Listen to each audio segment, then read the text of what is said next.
Welcome to the best news network for people who hate the media. Another February has come and gone, and with that comes a variety of interesting stories for us to cover. I'm Brian Phillips, and you're watching the Goddamn News!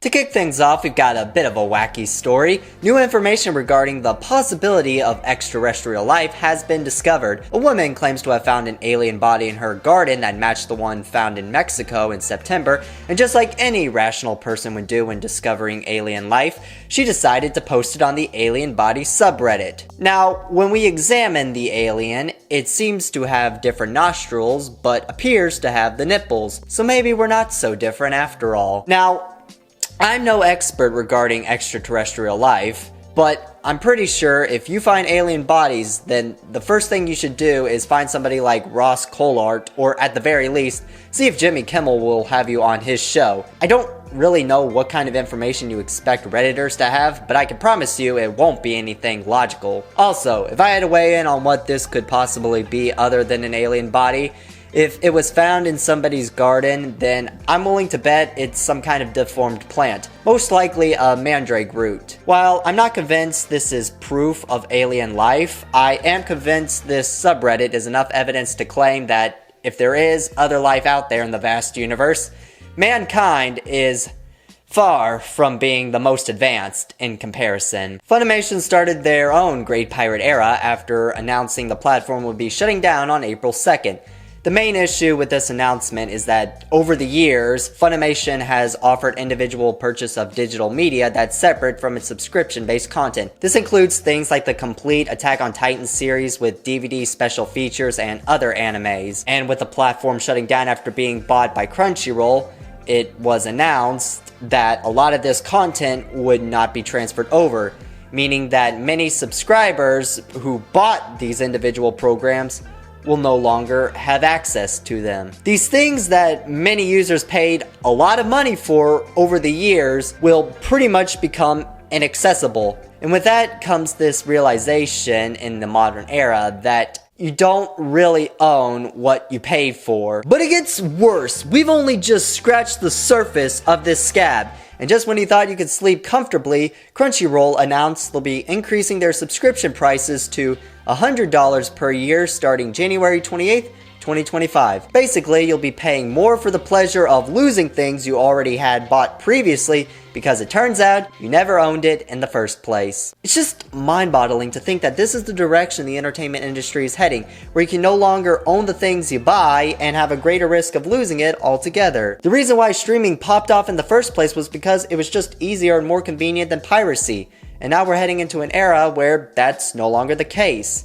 With more platforms making decisions like this, piracy will increase substantially, even if it's something as cringe as watching a series on TikTok while Subway Surfers is playing at the bottom. What makes this ironic is the fact that Crunchyroll started as a platform where you could watch pirated anime that got so popular over the years that it became legal. They've become the thing they set out to destroy, and if I had to summarize this whole story, it's that you either die a hero or live long enough to see yourself become the villain. Now, while we may have summarized the state of media and streaming, we're not done regarding the future of entertainment, because this next story dives into the state of gaming and how they've also found themselves on a bit of a collision course. Right now, most AAA games are being marketed at $70, and the quality of these games is not worth the price. Recently, Ubisoft released the first ever quadruple A game, Skull and Bones, and it's been an absolute disaster. There hasn't been a single positive thing said about this piece of shit.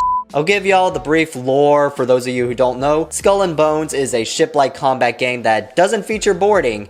It takes out one of the most fundamental aspects when being a pirate and reduces it to just a cutscene. And that's being awfully generous calling this monstrosity a cutscene.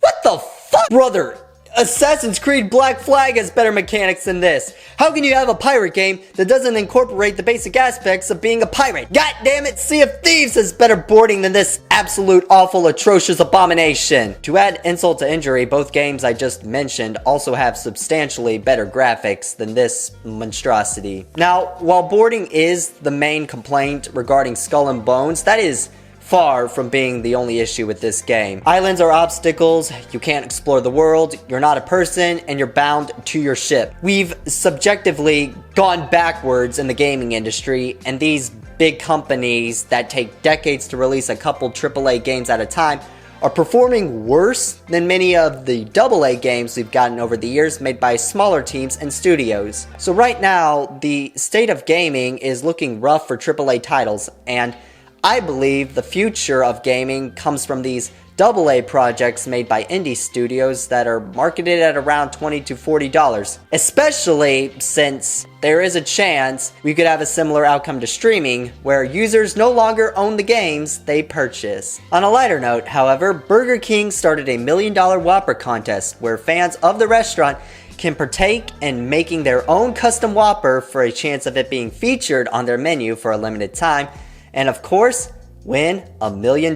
Here with more information on this, we have Charlie, aka Moist Critical. Just give me my $1 million now. What the fuck? Here it is. Isn't it glorious? You ruined it! What am I looking at? How is this worse than my Pepto bread burger? What did you do, Grilliam? No! Now, one thing many people overlooked from this contest is some massive lore behind the identity of the Whopper guy. This contest may have just confirmed that Burger King's spokesperson for the Whopper is canonically named Grilliam. And if that's true, then I can only imagine the bullying this man must have faced in high school. Unfortunately, the file when making our entry got corrupted here at GDN. Yeah, there was supposed to be a whole segment dedicated to making the winning Whopper, and because of a bad graphics card, I had to borrow that clip from Charlie. Luckily though, our AI generated ad was saved from submission, so let's take a look at our Whopper that could be worth $1 million. This is Brian's All-American Whopper, with pepper jack cheese and other toppers, with some pickles and ranch in there. Try and top that if you dare. BK, have it your way.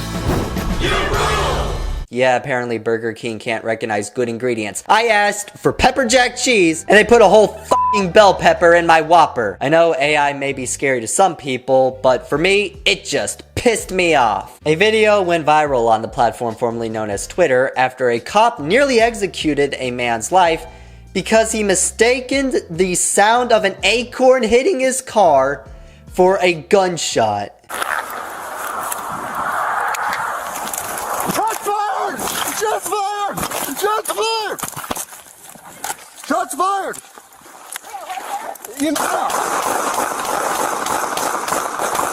In all seriousness, it's a miracle nobody was injured or killed. And with that out of the way, let's analyze what went wrong. It took me a minute to realize what that sound was through the video, and I promise y'all, it did not sound anything like a gunshot. I'm an autistic son of a bitch, and nothing in that clip could have remotely triggered my danger sense. So this officer must have some super sensitive hearing to mistake the sound of an acorn for a bullet. Now, I know body cam audio isn't the same as actually hearing something with your own ears on location, but even if his hearing was jacked, his eyes should have been able to at least see the acorn as he was walking by, or at the very least, notice there was no bullet hole anywhere on his squad car. I just can't even fathom how something like this is real. After doing research, the most I could find was this officer was enrolled in the military prior, but he wasn't in active duty, so it couldn't even have been PTSD. The best reason I could come up with is this officer must have been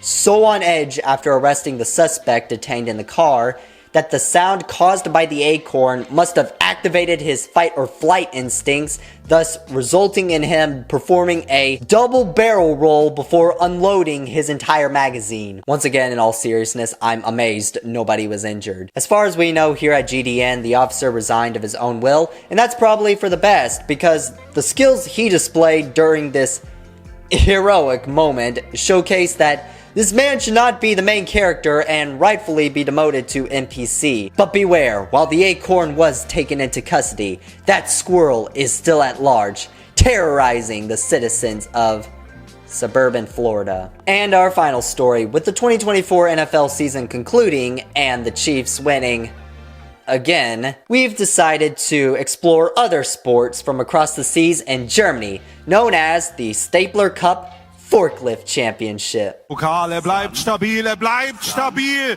Noch wackelt Benjamin Danker. Ist das soft? Ist das gut? Ist das cool? These death-defying stunts are something most athletes can only dream of. This is something only certified forklift drivers will ever get to experience the rush of. And it's fucking beautiful. This may not be an Olympic sport officially, but god damn it, you better believe there are people out there fighting for forklift drivers to get the recognition they deserve. Absolute legends. Well, that pretty much wraps up the craziest stories in the month of February. A lot more happened than anticipated, but I'm just glad most of it remained silly rather than serious. Hopefully we can make GDN a monthly thing, but until demands go up or the world can laugh a little more, we'll continue to air when we can put a smile on y'all's face. But anyways, that's about it for this episode. Make sure to leave a like and comment down below and show your support for the channel. I'm Brian Phillips, and this has been The Goddamn News.